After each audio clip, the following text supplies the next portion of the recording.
Ready to go back in time? Hi, it's Bud Wilkinson. Today we're at Ski Sundown in New Hartford for the Valley Collector Car Club Car Show.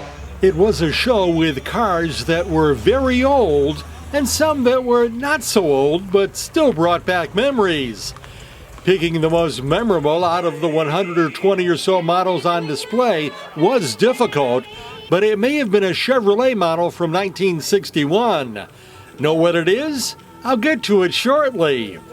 Certainly worth a closer look was a 1928 Rio brought by owner Bill Needham of New Hartford. Rio stands for REOs, from Oldsmobile. He didn't stay in Oldsmobiles for long. He started his own company with his initials, and it was started in 1905, and they made cars into the late mid-30s. But they kept on building trucks. They were famous for their trucks, and they made the diamond rails right into, I think, the early 70s. A brass era beauty owned by Steve Ryder of West Granby drew many gawkers. This is a 1909 Cadillac that we restored. It took about 5 years to do. It was a pile of rubble that we dragged back from Limestone, Maine. What possessed you to want to do this? Insanity. There's no other way to put it. It's therapy for the criminally insane, and it keeps me out of trouble, keeps me busy. The model is a demi-tonneau, and that model was Cadillac's transformable vehicle. So basically it's a roadster with a removable back seat and door assembly. You could put a single back seat on, or they made an attachment that was basically a trunk if you wanted that, or just leaving the back open like a depot hack to go pick up your stuff at the train station. So yeah, it was a very versatile car, and there were people that, you know, you had to have a lot of money to buy a Cadillac even in 1909, so some people had every accessory they made. There was one truck from Enfield at the show that had to be looked up to, a 1971 Chevy Blazer. We've had this since 2005.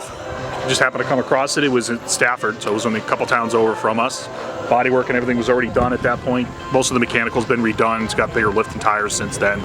But we use it as a cruiser. It's really an eye catcher. Yeah, it was. We weren't really yellow people when we bought it, but it's grown on us, and now we can't imagine it being a different color. Out of all the cars on display, though, it was a 1961 Chevrolet Corvair Lakewood station wagon owned by Mike Hiles of New Hartford that somehow stood out to ride Connecticut. Not many were made. I think it was like 2,600 in 1961 and 28 to 3,000 in 62. So they only made them 2 years, 1961, 1962. And supposedly there's only like 520 left of these. Hiles hears many comments about the rear-engine four-door model. I do, like, what is it? And I'll always open the front rather than the rear, and I'll say, well, where's the motor? And then I open up the back and show them. Hiles likes the Corvair Lakewood so much that 2 weeks ago he bought a second one.